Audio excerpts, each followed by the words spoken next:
It's story time. एक दफा का जिक्र है कि एक कौवा अपने खाने के लिए कुछ तलाश कर रहा था। अचानक उसने पनीर का एक टुकड़ा देखा। कौवे ने अपनी चोंच में ये टुकड़ा उठाया और उड़कर करीबी दरख्त की शाख पर बैठ गया। कौवे ने शाख पर बैठकर आराम से उस पनीर के टुकड़े को खाने का फैसला किया। उससे पहले कि वो उस पनीर के टुकड़े को खाता, एक लोमड़ी का भी उसी रास्ते से गुजर हुआ, क्योंकि वो भी अपने खाने के लिए कुछ तलाश कर रही थी।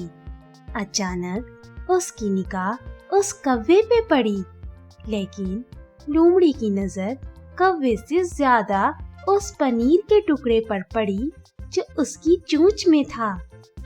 जैसा कि लोमड़ी एक चालाक जानवर है, तो लोमड़ी ने यहाँ भी अपनी चालाकी दिखाई और फौरन कौवे को मुखातिब किया और कहा, ए खूबसूरत परिंदे, कैसे हो तुम?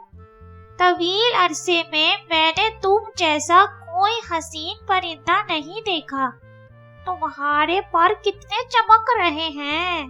तुम जैसे खूबसूरत परिंदे की तो आवाज भी बहुत यकीनन शानदार होगी।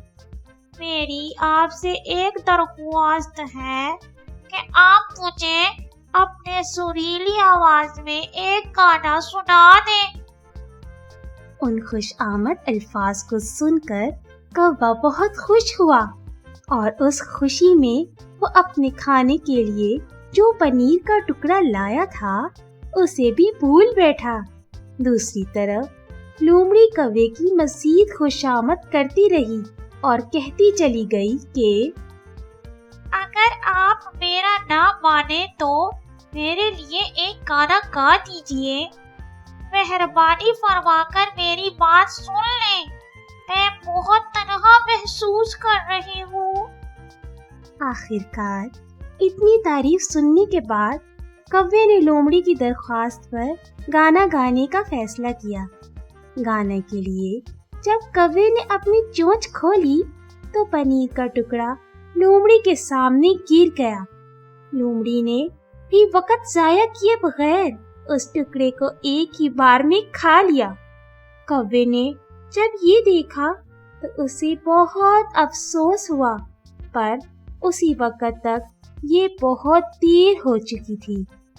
दूसरी तरफ लोमड़ी ने कौवे का शुक्रिया अदा किया और कहा, मुझे वो चीज मिल गई है जिसके लिए मैंने तुम्हारी इतनी खुशामद की थी।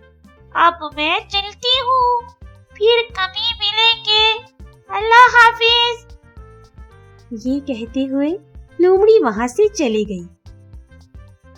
तो देखा बच्चों, इस कहानी से हमें ये सबक मिलता है। नंबर 1, खुशामद बुरी बला है। नंबर 2, झूठी तारीफ पर भरोसा न करें। मज़ीद और मज़ेदार उर्दू कहानियाँ सुनने के लिए मेरे चैनल को सब्सक्राइब करें। लाइक और शेयर करना मत भूलिएगा। शुक्रिया।